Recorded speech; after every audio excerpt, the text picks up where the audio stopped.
Hello students, welcome to my YouTube channel.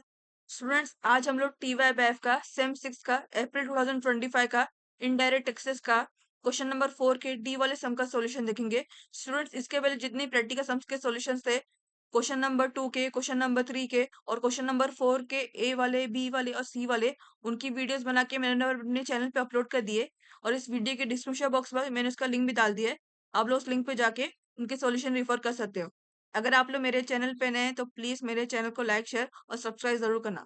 आज हम लोग क्वेश्चन नंबर 4 के डी वाले सम का सॉल्यूशन देखते हैं। ये सम आप लोगों को chapter number 12 that is duty drawback से आया था। 7 मार्क्स का सम था। इसमें आपको बोला गया है drawback of rupees 1 lakh was wrongly claimed by the exporter Mr. Raj on 20th July 2024. Drawback means refund amount. Refund amount रहता है जो कि कस्टम की तरफ से मिस्टर राज को मिलेगा, एक्सपोर्टर मिस्टर राज को मिलेगा। यहाँ पर क्या बोला गया, drawback of rupees 1 lakh was wrongly claimed by the exporter Mr. Raj on 20th July 2024. Mister Raj को ड्रॉबैक अमाउंट जो यानी कि जो कस्टम की तरफ से रिफंड अमाउंट जो मिलेगा वो उसको 1 लाख रुपीज मिला है रॉन्गली अमाउंट, यानी कि ये बाय मिस्टेकली उसके पास आ चुका है। कस्टम की तरफ से रुपीज 1 लाख का अमाउंट मिस्टर राज की तरफ, मिस्टर राज को बाय मिस्टेकली उसके पास आ चुका है। और नेक्स्ट बोला गया on 5th September 2024 a demand notice was issued to him. जब इसका कस्टम ऑफिसर को इसके बारे में पता चला तो उसने डिमांड नोटिस उसको भेजा। मिस्टर राज को डिमांड नोटिस भेजा कि उसको रुपीज 1 लाख उसको वापस करना है कस्टम ऑफिसर को। मिस्टर राज को रुपीज 1 लाख जो उसके मिस्टेक से आ गया है वो उसको मिस्टर कस्टम ऑफिसर को वापस करने हैं।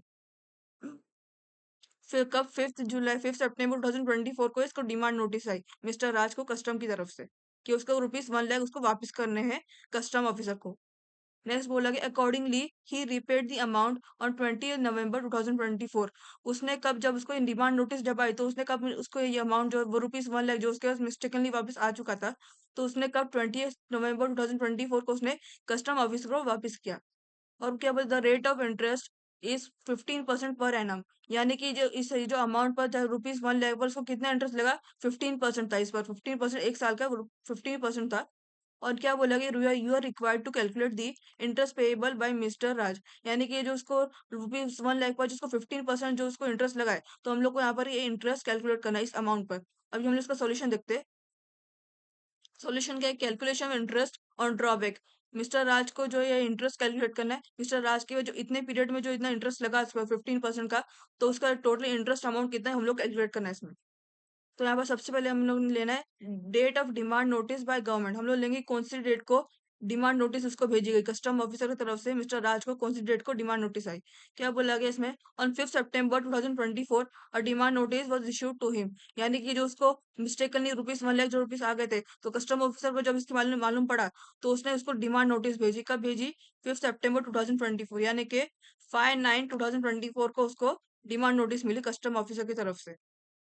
नेक्स्ट हम लोग को क्या है, date of erroneous refund. Date of erroneous refund यानी कि रॉन्गली क्लेम वाले का रॉन्गली क्लेम। क्या बोला गया है, क्वेश्चन में सबसे पहले दिया गया drawback of rupees 1 lakh was wrongly claimed by the exporter mister Raj on 20 July 2024।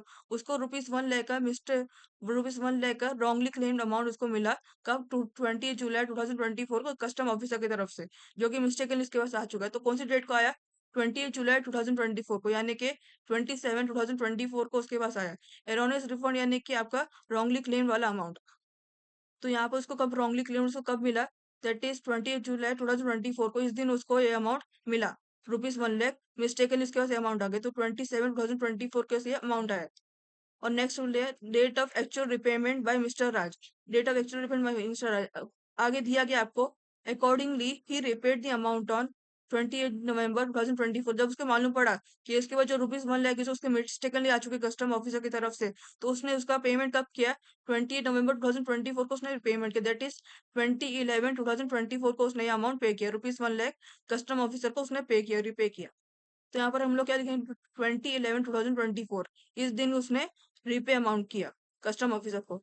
Next क्या लिया, पीरियड ऑफ इंटरेस्ट फ्रॉम, यानी आप देख सकते हैं इसमें आपको क्या था, यहाँ पर आपको क्वेश्चन में क्या बोला गया था, Drawback of rupees 1 lakh was wrongly claimed by the exporter Mr. Raj on 20 July 2024. उसको रुपीस 1 लाख रुपीस उसके पास मिस्टेकनली आ चुके कस्टम ऑफिसर की तरफ से। कब आए? 20 जुलाई 2024 को आए। यानी कि उसके पास जो पैसा था रुपीस 1 लाख कब से था? 20 जुलाई 2024 से था। वो भी मिस्टेकन वाला अमाउंट यानी कि रॉन्गली क्लेम वाला अमाउंट उसके पास 20 जुलाई 2024 का था। रुपीस 1 लाख उसके पास आए थे। तो ये दिन से उसको पीरियड यानी कि उसके अमाउंट कब आया? 1 लाख। तो यानी कि 1 लाख रुपीस उस दिन से आए 20 जुलाई 2024 से। तो इस दिन से हम लोग उसका इंटरेस्ट लेंगे यहाँ से। तो 20 जुलाई 2024। तो यहाँ पर हम लोग क्या लेंगे? Period of interest from. हम लोग उसका क्या 27 2024 का आया था, तो उस दिन तो नहीं लेंगे, उसके अगले दिन से जो उसके उसके उस दिन से कैलकुलेट किया जाएगा। यानी कि 21/7/2024 से लिया जाएगा। टू, उसने उसने इसका पेमेंट कब किया? Accordingly he repaid the amount on 20 नवंबर 2024। उसको जब ये मालूम पड़ा कि उसके बाद जो ये मिस्टेकली उसके 1 लाख रुपीस आ चुके, तो उसने उसका रिपेमेंट कम किया, दैट इज 20 नवंबर 2024 को उसने उसका रिपेमेंट किया। 1 लाख रुपीस उसने कस्टम ऑफिसर को भेज दिया वापस। तो कब किया? 2011 2024 को किया। तो यहाँ पर हम लोग कब लिखेंगे? 21/7/2024 टू 2011 2024 को उसने एक किया। पीरियड हम लोग को इतने इतने टाइम तक उसके पास 1 लाख रुपीस थे। तो यानी कि इंटरेस्ट कब इतने टाइम इतने पीरियड तक उसके लगेगा, यानी कि 21 जुलाई 2024 से लेकर 20 नवंबर 2024 तक उसका इतने टाइम तक उसके रुपीस 1 लाख थे। तो इतने टाइम पीरियड तक उसका इंटरेस्ट लगेगा। यानी कि इतने पीरियड पर कितना दिया गया हम लोग क्वेश्चन में? Interest, that is the rate of interest 15% per annum. 15% इस पर इंटरेस्ट। और कितना हम लोग यहाँ पर नेक्स्ट लेके हम लोग नंबर ऑफ डेज। तो यानी कि हम लोग देख सकते हैं इसमें आपको 21 जुलाई 2024 से लेकर 20 नवंबर 2024 तक था उसके पास ये अमाउंट रुपीस 1 लाख रुपीस। वो भी रॉन्गली क्लेम वाले अमाउंट मिस्टेकनली इसके पास आ चुके थे। तो इतने पीरियड तक उसके टोटल कितने पीरियड हुए जो कि हम लोग को लेना है यहाँ पर? तो 21/7/2024, अभी जुलाई का महीना है, 7 यानी कि जुलाई का महीना है, तो जुलाई के महीने में कितने 31 डेज होते हैं। तो 21 से लेकर 31 तक आप लोग करोगे तो आप लोग कितना 11 डेज आपको मिलेगा।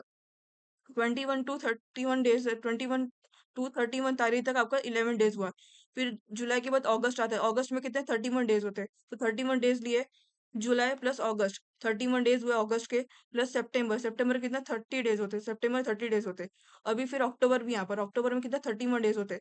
फिर अब इसका नवंबर आया, नवंबर में कितना 20/11/2024। उसने उसका पेमेंट कब कर दिया? रीपेमेंट कस्टम ऑफिसर उसने वापस कब पे किया? 20/11/2024 यानी 20 नवंबर 2024 को किया। यानी कि 20 दिन उसके बाद लगे। अक्टूबर के बाद इसको 20 दिन लगे। तो यानी कि 20 डेज हुए, यानी कि 1 नवंबर कितना 20 डेज हो गए। तो यानी कि कितना जुलाई अगस्त सितंबर अक्टूबर नवंबर ये हो गए। यानी कि 21/7/2024 टू 20/11/2024 यानी कि 21 जुलाई 2024 टू 20 नवंबर 2024 कितना हो गया यहाँ पर? हम लोग यहाँ पर टोटल सारे के सारे डेज ले लिए यहाँ पे। 21/7/2024 से लेकर 31 जुलाई 2024 तक कितने डेज होते हैं? 11 डेज होते हैं। प्लस कितना अगस्त यहाँ पर, क्योंकि यहाँ पर इसका 20/11/2024 को उसने रीपेमेंट किया है। तो यानी कि अगस्त भी इंक्लूडेड होगा। कितना 31 डेज होगा अगस्त में। और यहाँ पर सितंबर में कितने डेज होते हैं? 30 डेज होते हैं टोटल। अक्टूबर में कितने 31 डेज होते हैं यहाँ पर। और कितना इसने कब रीपेमेंट किया? 20/11/2024 को उसने रीपेमेंट किया कस्टम ऑफिसर को। तो यानी कि 20 डेज तक उसको लगे यहाँ पर। 1 नवंबर टू 20 नवंबर को 20 डेज लगे। तो यहाँ पर हम लोग सारे के सारे डेज को टोटल करेंगे। 11 days plus 31 days plus 30 days plus 31 days plus 20 days, यानी कि जुलाई प्लस अगस्त प्लस सितंबर प्लस अक्टूबर प्लस नवंबर कितना होता है? टोटल 123 डेज हुए। यानी कि उसका जो पीरियड ऑफ इंटरेस्ट कितना टोटल 123 डेज उसके पास अमाउंट उसके पास इतने पड़े थे रुपीस 1 लाख उसके पास रॉन्ग मिस्टेकली इसके इतने पीरियड तक उसके पास अमाउंट पड़े थे। उस पर कितना इंटरेस्ट लगा? 15% उसको इंटरेस्ट लगा। तो यहाँ पर हम लोग देख सकते हैं और आपको क्वेश्चन में दिया गया है that is rate of interest is 15% per annum, यानी कि इसको 15% उसको इंटरेस्ट लगा इतने पीरियड तक इसके लिए। तो इंटरेस्ट हम लोग कैलकुलेट करेंगे। इंटरेस्ट कैसे कैलकुलेट करेंगे? उसके यहाँ पर कितना मिस्टेक उसके कितना अमाउंट आए थे? 1 रुपीज 1 लाख इसके अमाउंट आए थे। तो 1 लाख इंटू 15% हम लोग करेंगे। 1 lakh interest is equal to 1 lakh into 15% into कितना 123 डेज है। और आप क्वेश्चन में देख सकते हैं आपको सारे के सारे जो डेज ईयर दिए गए 2024 वाले ईयर दिए गए। 2024 यानी कि आपका लीप ईयर यानी कि 366 डेज वाला है। तो 360 करेंगे यानी कि 123 डिवाइड बाय 366 डेज। तो इंटरेस्ट कितना इज इक्वल टू 1 लाख रुपए जो उसके मिस्टेकली इसके पास आए थे उस पर कितना 15% रेट ऑफ इंटरेस्ट लगा था। और जो टोटल नंबर ऑफ पीरियड जिसके पास उतने इतने पीरियड तक उसके पास ही अमाउंट मिस्टेकली उसके इतने पड़े थे, तो उसमें उसको 15% इंटरेस्ट लगा था। तो कितने पीरियड टोटल पीरियड लगे थे इसको? 123 डेज तक उसके पास ये रॉन्गली वाले अमाउंट क्लेम वाले अमाउंट पड़े थे। तो 123 डिवाइड बाय 2024, ये सारे के सारे जो आपके डेज डेट दिए गए, इसमें कौन सा ईयर दिएगा, 2024 दिया है, तो 2024 आपका लीप ईयर है, तो डिवाइड बाय 366 डेज की हम लोग ने, तो 1 lakh into 15% into 123 divide by 366 आपने किया, तो आपको कितना मिला, ₹5,440 आपको मिला, 5,040, यानी कि इतने पीरियड तक आपको जो है नंबर और डेज, ये सारे के सारे डेज पर उसको कितना इंटरेस्ट लगा, टोटल अमाउंट उसको ₹5,040 उसको पे करना है, क्योंकि उसके बाद जो डेट आई थी, डिमांड नोटिस कब आई थी उसके बाद, 5 सितंबर 2024 को, और जो उसने इसकी 1 लाख रुपए जो उसके मिस्टेकली इसके आ चुके थे, उसने इसका रीपेमेंट कम किया, 20 नवंबर 2024 को उसने रीपेमेंट किया, तो इतने पीरियड के बीच में उसको इंटरेस्ट लगेगा, बिकॉज उसको इन्फॉर्मेशन दी जा चुकी थी कि इतने पीरियड तक उसको पेमेंट करनी है। जब 5 सितंबर 2024 को जब उसकी नोटिस आई थी, डिमांड नोटिस, तब उसको कुछ टाइम में उसको रिपे करना चाहिए था अमाउंट, लेकिन उसने कब रिपे किया, 20 नवंबर 2024 को उसने अमाउंट रिपे किया, तो यानी कि इतनी पीरियड उसने लेट पे किया, तो इतनी पीरियड तक उसको इंटरेस्ट लगेगा। तो कितने का इसको इंटरेस्ट लगा इतने पीरियड तक का, ₹5,040 का उसको इंटरेस्ट लगा इतने पीरियड तक का। बस ये समय आपका इतना ही है, बहुत ही आसान समय है। बस आपको इसमें खाली ये याद रखना है कि आपका लीप ईयर है या नहीं, और कितना रुपीज का रॉन्गली क्लेम हुआ है, और कौन सी डेट को डिमांड नोटिस उसको मिली, कौन सी डेट को उसने रीपेमेंट किया अमाउंट को, सब आपको याद रखना है खाली।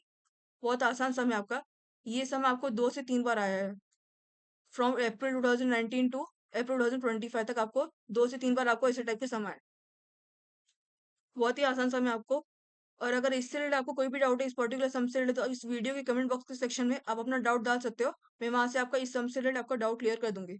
अगर आपको कोई भी और नोट्स चाहिए, तो आप उस पर्टिकुलर नोट से रिलेटेड भी आपका तो कमेंट बॉक्स सेक्शन में डाल सकते हो अपना, तो वहां पर आपका वीडियो अपलोड कर दूंगी इस पर्टिकुलर नोट से रिलेटेड वाली। आज के लिए इतना ही। ये सब आपका लास्ट सम था, पूरे के सारे बस पूरे अप्रैल 2025 के इनडायरेक्ट टैक्सेस के क्वेश्चन पेपर का सबसे लास्ट सम था, आपका 7 मार्क्स का सम था।